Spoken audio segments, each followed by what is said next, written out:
INA Podcast.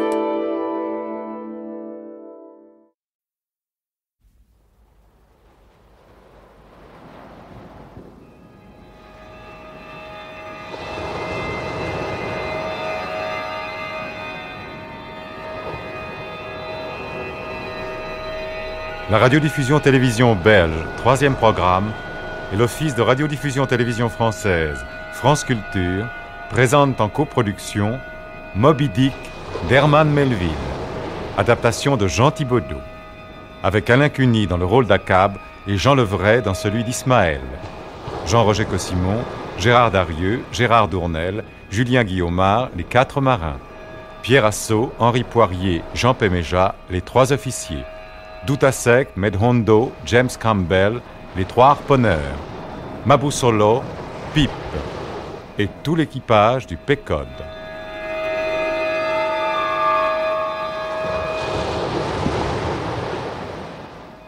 Lorsqu'ayant glissé entre les îles Bachi, nous débouchâmes enfin dans la grande mer du Sud. J'aurais pu saluer et remercier infiniment mon cher Pacifique, pour la seule raison que le long désir de ma jeunesse était enfin satisfait. L'océan, les vagues tranquilles et bleues de l'océan, roulaient devant moi vers l'est, à l'infini. Il y a là on ne sait quel mystère très doux. Dans ce mouvement des vagues, on dirait qu'une âme est cachée dessous, comme pour les secousses du sol qui, à Éphèse, recouvre le corps de l'évangéliste Saint Jean. Et il est convenable que sur ces pâturages marins, sur cette prairie mouvante sans limite, les vagues continuellement s'élèvent et retombent comme elles font sans arrêt, là, par-dessus des millions d'ombres, mêlées à des millions d'ombres, par-dessus les rêves noyés et les rêveries somnambuliques, où ce que nous appelons les vies et les âmes rêvent dans leurs rêves, toujours se tournant et se retournant toujours, comme des dormeurs dans leur lit. Le mage méditatif fraudeur trouve là son pays d'adoption. Car l'océan Pacifique roule les eaux les plus centrales du monde, et l'océan Indien et l'Atlantique ne sont à partir de lui que des bras de mer. Les mêmes vagues lavent les quais des villes de Californie nouvellement construites par la plus récente des races humaines, et les bords fanés et somptueux de l'Asie, plus vieille qu'Abraham. Et elles portent des chapelets sans fin d'îles de corail et d'archipels inconnus, jusqu'au Japon impénétrable. Voilà le cœur du monde, battant au pouls de la marée.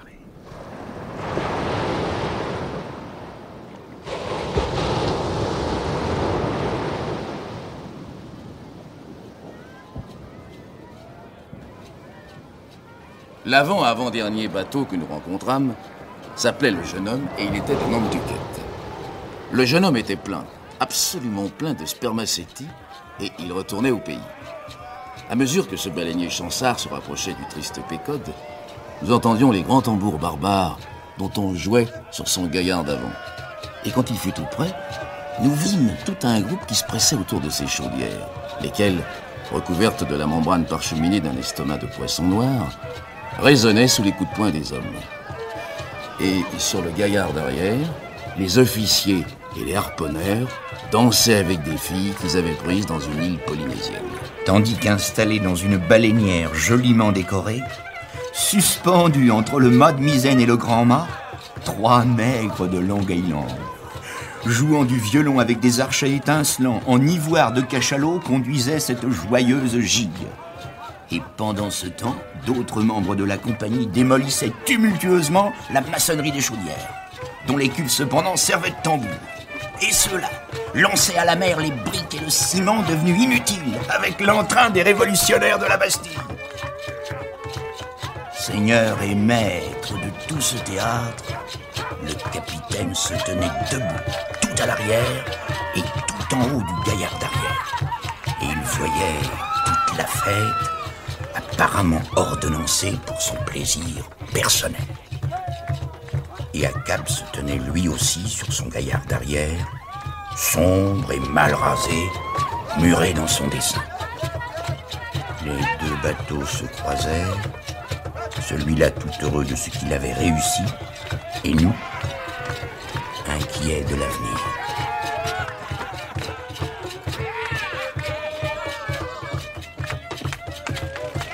Oh! As-tu vu la baleine blanche?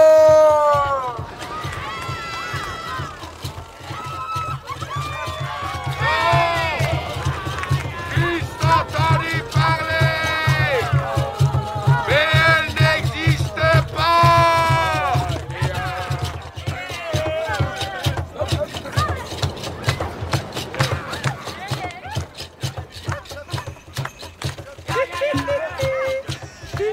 Où est Pip?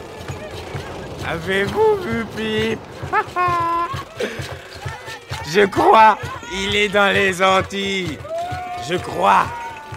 Il est triste, Pip. Et il faut le consoler. Oh, toi, si tu vas là-bas, écoute, demande à le voir, le soi-disant Pip. Il est triste là-bas. Oh, dis voir. Toi, tiens, je te le donne. C'est son tambour. Tiens, je te le donne. Tiens, tu vois? Et il l'a oublié. Là. Oh, écoute, écoute.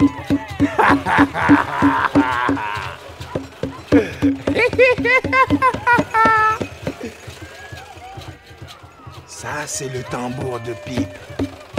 Le petit Pip est mort. Ouh, le petit Pip est lâche. Il a peur. Ouh, le petit Pip est mort de peur. Honte. Honte pour lui. Il a sauté de la baleinière. Oh, écoute, honte pour lui. Honte pour lui. Il a sauté de la baleinière. Honte pour lui. Honte pour lui. Honte pour lui. Pip, le petit nègre, était devenu fou. Parce qu'un jour, il avait remplacé un rameur malade dans la baleinière de Stubb. Tout allait à peu près bien. Mais la deuxième fois, au moment où une baleine était touchée par le harpon, la barque sauta méchamment et Pip sautait en l'air. Et il se trouva pris dans la ligne. Si bien que le malheureux manqua d'être tué. Et Stubb dut couper la ligne pour le libérer. Et ainsi, Pip était sauf. Mais la baleine était perdue. Et le produit d'un cachalot vaut, à Nantucket, 30 fois plus qu'un petit nègre sur un marché d'esclaves de l'Alabama. Et ainsi, la troisième fois, lorsque Pip tomba à l'eau, Stubb continua de poursuivre la proie qu'il s'était fixée, abandonnant Pip à, croyait-il, quelques instants de salutaire réflexion. Après quoi les autres baleinières qui y suivaient devaient dans son esprit le repêcher. Mais elles ne le virent pas. Et quand le Pécode, longtemps après, le retrouva enfin, par hasard, le petit nègre était fou. Laissant son corps intact, l'océan railleur avait emporté son âme. Mais pas tout à fait quand même. Il n'est pas rare dans cette vie que si les favoris de la fortune passent à votre droite, tandis que l'instant d'avant, rien n'allait plus, vous attrapiez un peu de cet air frais et sentiez avec joie vos voiles se gonfler. C'est ce qui, aurait-on dit, arriva au Pécode. Le lendemain du jour où nous avions croisé le joyeux jeune homme, nous rencontrâmes des baleines, et 4 furent tués, dont une par accab. C'était tard dans l'après-midi. Le combat sanglant avait cessé. Dans le beau coucher de soleil qui incendiait le ciel et l'océan, les bêtes et le soleil moururent en même temps, dans le silence. Alors, comme une prière très douce et plaintive, s'éleva partout dans l'air couleur de rose, qu'on aurait cru venu de très loin, des couvents des vallées profondes et vertes, des couvents de Manille, un vent de terre espagnole, qui aurait, sur un caprice, prit le large, parcourant la mer avec son chargement de chants d'église. Calmé, mais d'une humeur plus sombre encore qu'auparavant, Achab, dans sa baleinière désormais immobile, un peu à l'écart, regardait sans rien en perdre les soubresauts ultimes de la baleine. Parce qu'on peut observer ceci à chaque agonie du cachalot, qu'il tourne la tête vers le soleil et meurt ainsi. Et cet étrange spectacle, en une fin d'après-midi tellement tranquille, émerveillait Achab comme jamais.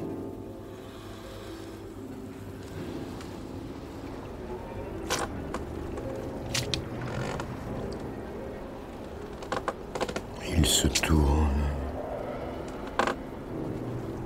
et se retourne vers lui, très lentement, très opiniâtrement. Son front lui rend hommage et l'invoque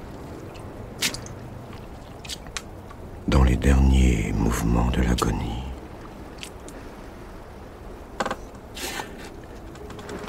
Lui aussi adore le feu, le plus fidèle et plus grand vassal du soleil. Oh, que longtemps encore je puisse de ses yeux bénis voir ces spectacles bénis. Regarde, ici, au milieu de l'eau, loin du bourdonnement heureux ou malheureux des agitations de l'homme, dans ces mers innocentes, hautement impassibles, là où il n'y a pas de rocher pour rien inscrire, aucune tradition, là où vieilles comme les dynasties chinoises, depuis toujours, sans aucune parole, les vagues sont muettes comme maintenant, comme les étoiles qui brillent au-dessus des sources inexplorées du Niger. Ici, une vie cesse, tournée vers le soleil, fidèle. Mais vois, pas plutôt morte, que la mort fait tournoyer absurdement le corps. Et voilà que la tête regarde n'importe où.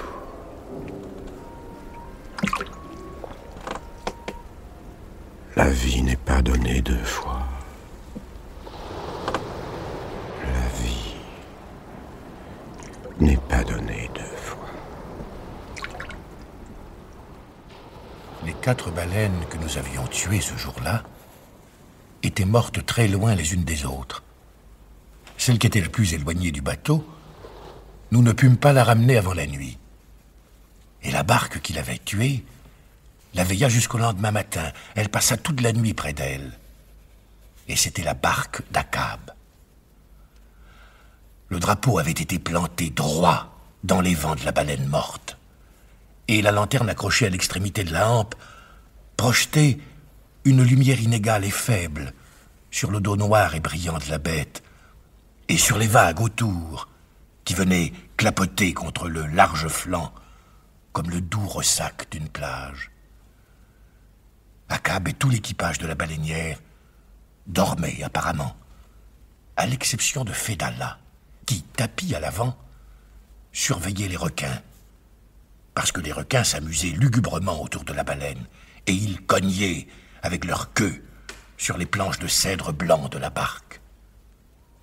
Un bruit, comme le gémissement au-dessus de la mer morte des fantômes impardonnés de Gomorrhe, courait en frémissant dans la nuit.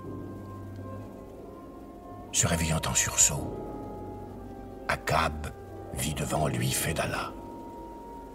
Enveloppés tous deux dans l'obscurité, on aurait dit les deux survivants d'un monde englouti. J'ai rêvé la même chose. De corbillard. Je t'ai dit que tu n'aurais ni corbillard ni cercueil à Raïs. Et qui, quand il meurt en mer, a un corbillard? Mais je t'ai dit, Ashibani, qu'avant de mourir, dans ce voyage, tu verrais 2 corbillards sur la mer, fil bahr. Et le premier n'aura pas été fait par des hommes. Et le second sera un bois américain. Oui, oui. Une drôle de chose, Fedallah. Un corbillard avec ses plumes qui flottent sur l'océan, avec les vagues pour tenir les cordons. Ah. Pour voir ça, on peut attendre longtemps. Croyez-le ou ne le croyez pas, vous ne mourrez pas avant d'avoir vu ce que je vous dis. Oui. Et pour toi? Et quoi qu'il doive arriver, je te précéderai partout, comme ton pilote. Oui, oui, oui. Si tu pars devant, si c'est ça, tu me serviras toujours de pilote, même après. Avec les corbillards, c'est une autre raison pour que je croie que je la tuerai et lui survivrai. La 3e, si tu veux, c'est que seul le chanvre pourra te tuer. Oui, la potence. Alors, je suis immortel, sur terre et sur mer.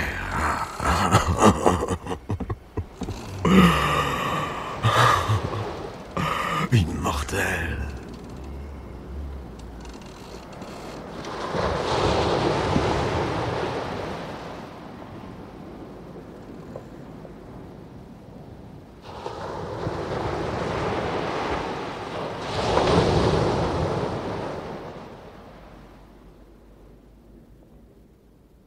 Maintenant, le jour se levait.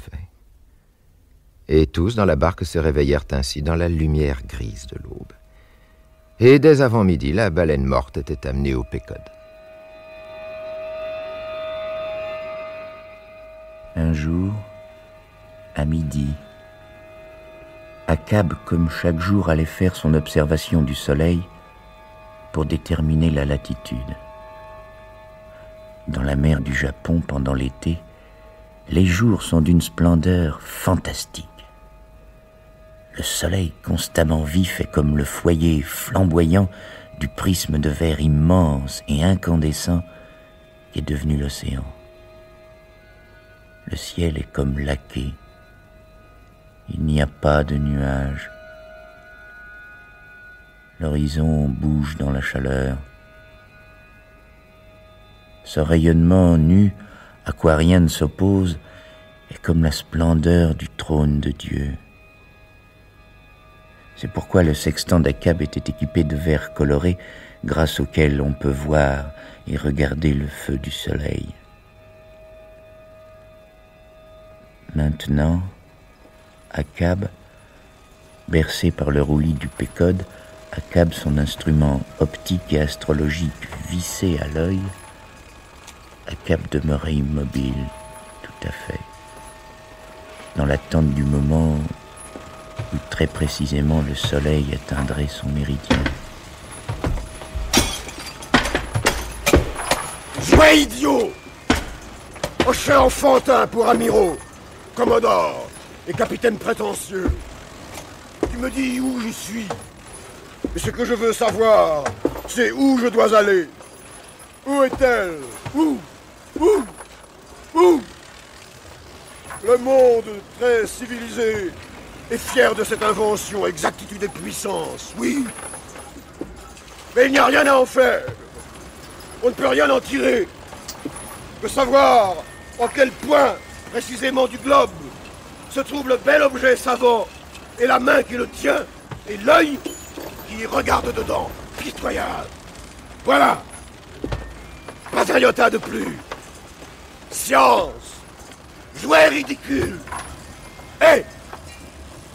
Et maudite toutes les choses par quoi l'homme regarde le ciel qui vous brûle. C'est tout. Moi, besoin de rien pour connaître ma route.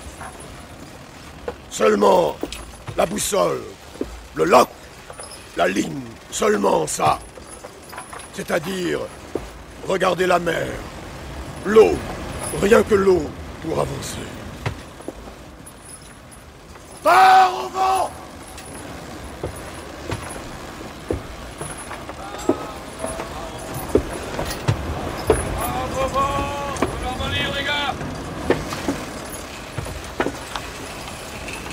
Il brûle. Vous le voyez, Stab? Il brûle. Vous avez vu brûler du charbon? Lui, la même chose. De toute sa vie endiablée, il restera pour finir un petit tas de cendres. Hey! Mais des cendres de charbon de mer, monsieur Starbuck. Et savez-vous, je l'ai entendu qu'il se disait à lui-même. Il se disait, quelqu'un m'a mis ses cartes dans les mains et je jure de les jouer. Celle-là et aucune autre. C'est ce qu'il se disait, monsieur Starbuck. Et mon Dieu, c'est ce qu'il fait. Et qu'il joue sa partie et qu'il en crève.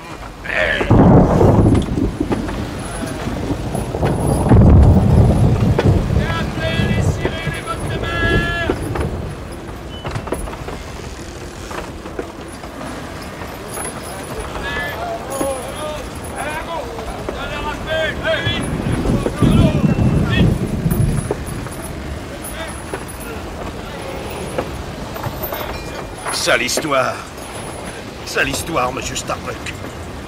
Mais la mer fait ce qu'elle veut, on n'y peut rien. Parce que voyez-vous, monsieur Starbuck, une vague a tellement de terrain pour prendre son élan. Elle court tout autour du monde, et alors elle saute. Mais tant pis, c'est drôle. Vous connaissez la chanson? Oh, la tempête me fait rire, et la baleine, c'est encore pire. Et vire la queue. C'est un drôle, un dur, un mou, un grand méchant loup. L'océan. Suffit, Stab. Laissez le typhon chanter et faire la harpe dans nos cordes. Vous êtes braves, mais foutez-nous la paix. Je suis pas brave. J'ai jamais dit que j'étais brave. J'ai peur, et je chante pour me donner du cœur. Et je vais vous dire, monsieur Starbuck, il n'y a rien au monde pour me faire taire, à part me couper la gorge. Et tu fous? Regarde avec mes yeux, si tu ne peux pas voir avec les tiens. Quoi? Comment pouvez-vous voir mieux qu'un autre, et même que le plus parfait idiot, dans la nuit noire? Là! Regarde! La tempête vient de l'est. C'est le chemin qu'Akam nous a fait prendre en direction de Abidi. C'est la route que nous avons prise sur son ordre, Abidi. Et regarde sa barque, maintenant, regarde. Défoncée par la foudre. Juste à l'arrière. Très précisément, il se tient d'habitude. Et maintenant, si tu veux chanter, va-t'en! Va-t'en par-dessus bord, où tu voudras! Va! Je comprends pas bien. Pas bien. Bah, c'est pas normal, n'est-ce pas? Qu'est-ce qu'il y a? Oui, faire le tour du cap de Bonne-Espérance, c'est le plus court chemin vers Nantucket venu d'ici. Et la tempête qui nous tape dessus à coups de marteau pour qu'on n'avance pas, ça ferait dans l'autre sens un bon petit vent arrière, ultra rapide express, pour nous ramener là-bas, à Nantucket. Là, devant, la nuit. C'est la nuit. La nuit. Et de l'autre côté, derrière nous, vers Nantucket, la lumière n'est pas celle de l'orage. Et qui est là? Moi! Ne me va-t-on pas?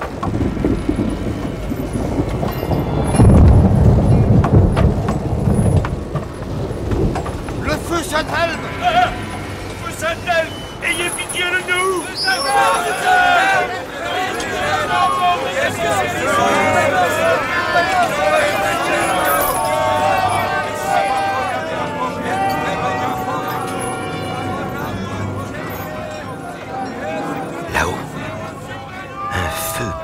couraient sur les vergues.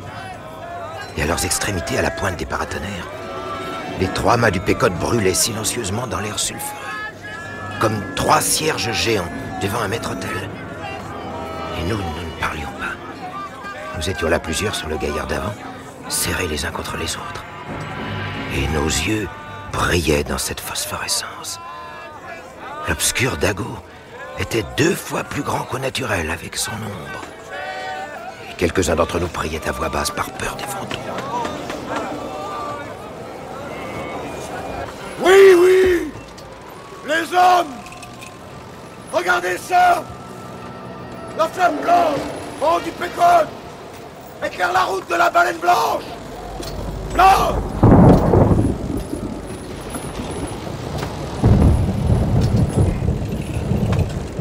Oh. Toi! Esprit clair du feu! Toi! Que j'ai, comme un père, adoré! Sur ces mers, j'ai été si bien brûlé par toi dans cette séance d'adoration que j'en porte toujours la cicatrice de haut en bas, oui, de la tête aux pieds. Et maintenant, je te connais, esprit clair, et je sais que pour t'adorer, toi, il faut te défier. C'est ce que tu attends. Tu ne veux ni de l'amour, ni du respect. Tu veux la haine et le meurtre. Mais maintenant, ici, ce n'est pas un idiot téméraire qui t'affronte. Je reconnais que ton pouvoir est partout. Mais jusqu'au dernier souffle, jusqu'à mon dernier souffle, je te disputerai cet empire sur moi sans limite et total. Je suis ici, moi!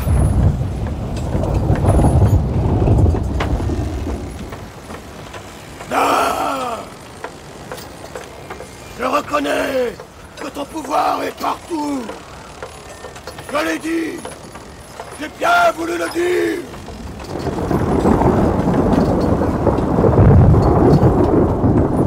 Maintenant, tu peux m'aveugler. J'avancerai à tâtons. Et tu peux me consumer. Et je serai sans.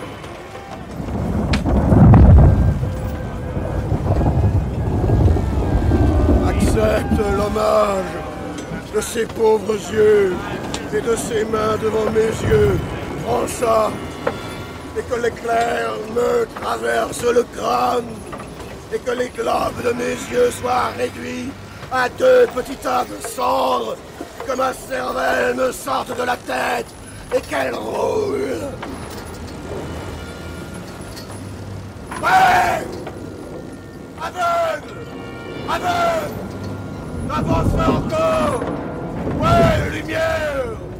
Tu sors des ténèbres! Oh! Et moi, ténèbres! Je sors de la lumière! Là!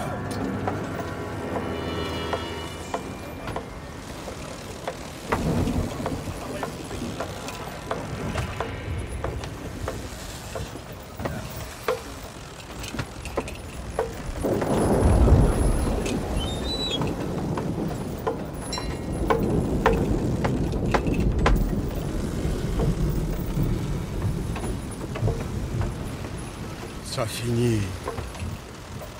Regarde. Les yeux ouverts.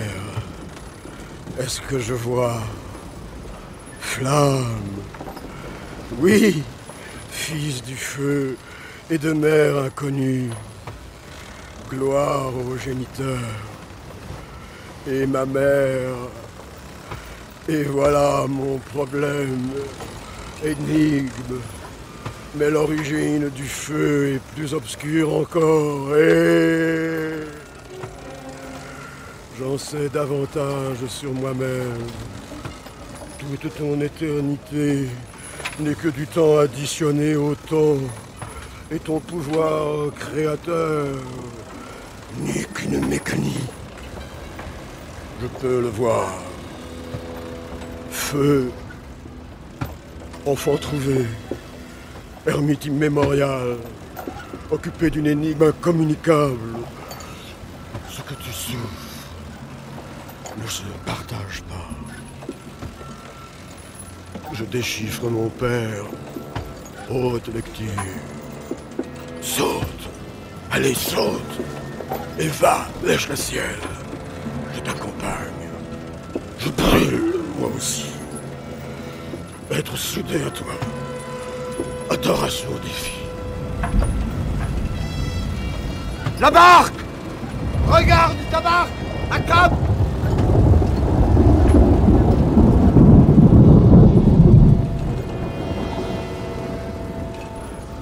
Le harpon d'Akab, l'œuvre du forgeron du Pécode, était solidement fixé toujours, dépassant les trappes de la baleinière. Mais la vague qui avait défoncé le fond du canot avait aussi arraché la gaine de cuir du harpon, et les barbes de fer, maintenant, portaient des flammes pâles et fourchues.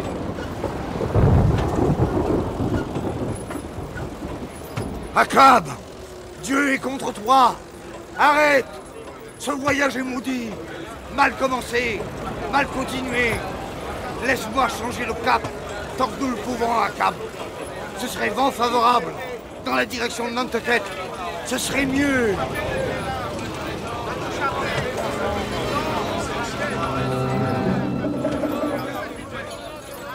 Oui.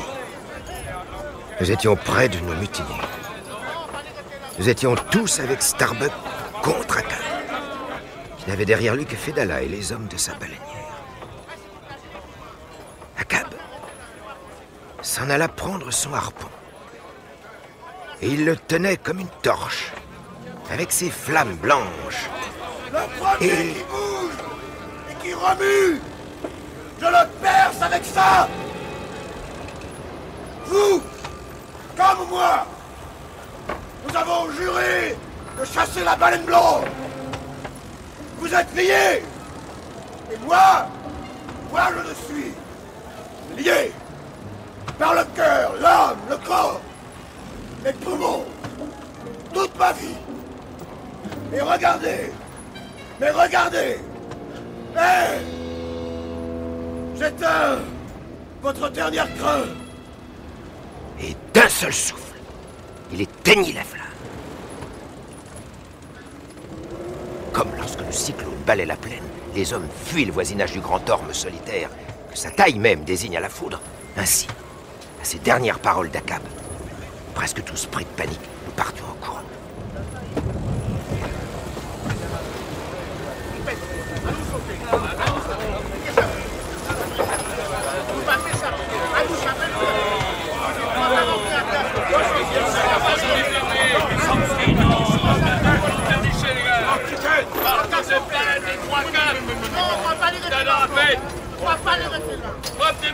Il faut amener la grand-verre, monsieur. La drosse se dessert et les balancines ne tiennent plus. Je peux faire amener, monsieur? Hé! Tu n'amènes rien. Attache. Si j'avais des voiles de cacatois, je les ferais établir. Monsieur, s'il vous plaît. Hé! Disons qu'on travaille, monsieur. Rien! N'amène rien. Ne rentre rien. Amarre partout et à l'eau. Le vent forcit. Et je ne le vois pas encore. Tu me prends pour un écraseur de crabes. Amenez la grande vergue! Hé! Non! Les mains les plus hauts sont faits pour les vents les plus forts! Contrôle! Mon installation me fait naviguer dans les nuages. Hé! Est-ce que j'amène? Il faudrait avoir peur pour serrer les voiles dans la tempête, monsieur Starbuck. Hé! Joli vacarme là-haut, monsieur Starbuck. C'est bien. Ce que je n'aime pas, monsieur Starbuck, ce serait le bruit des coliques.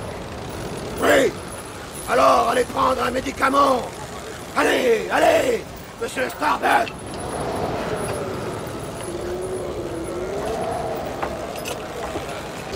Monsieur Stubb!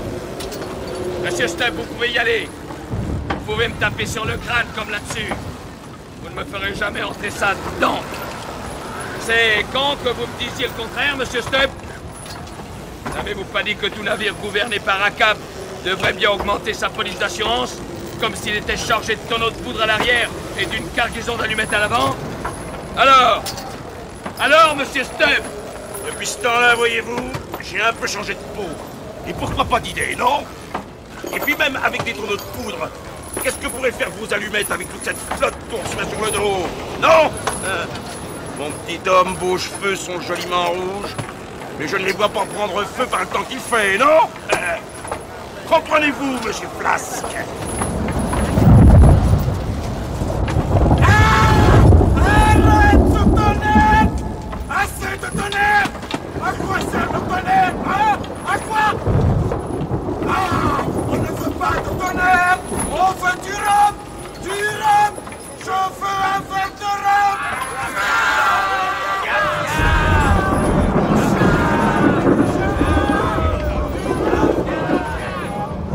Dans les moments les plus violents de la tempête, l'homme qui tenait la barre en os de mâchoire de cachalot du Pécode avait été plus d'une fois projeté sur le pont malgré qu'il s'était attaché à son poste en prévision de ça, mais attaché assez large pour avoir tout de même la liberté de ses mouvements.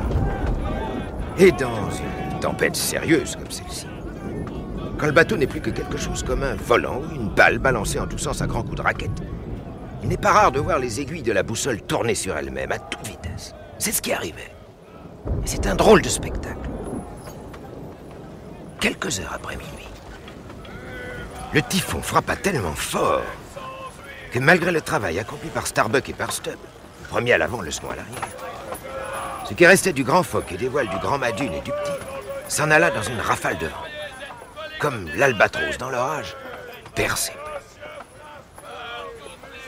On mit 3 voiles neuves à la place.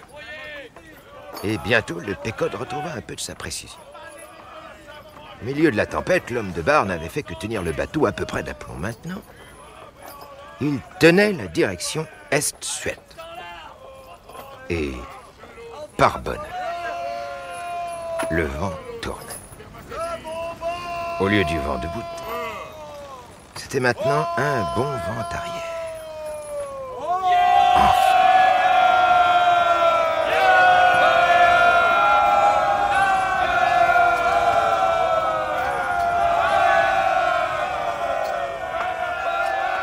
Starbuck était chargé d'aller prévenir ACAB, qui dormait ou cherchait le sommeil dans sa cabine, pour tout ce qui pourrait arriver de neuf.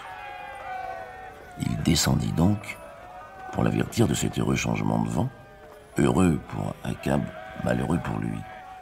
Mais, arrivé devant la porte fermée de la cabine, il hésita. Là, dans le couloir mal éclairé par une mauvaise lampe, Starbuck regardait les fusils rangés dans le râtelier. Et il prit celui-là avec lequel ACAB une fois l'avait menacé et obligé à remonter sur le pont. Et il le dirigea contre la porte. Et de l'autre côté de cette porte fermée, maintenant, ACAB rêvait. Et il parlait dans son rêve. Il parlait de son projet insensé. Et Starbuck hésita longtemps. Il pouvait maintenant obliger ACAB à mettre le cap sur Nantucket. Il pouvait l'enfermer dans cette cabine jusqu'à la fin du voyage et prendre, lui, le commandement du Pécode. Mais ACAB parlait dans son rêve, derrière cette porte. Et pour finir, Starbuck laissa le fusil et il remonta sur le pont sans faire de bruit.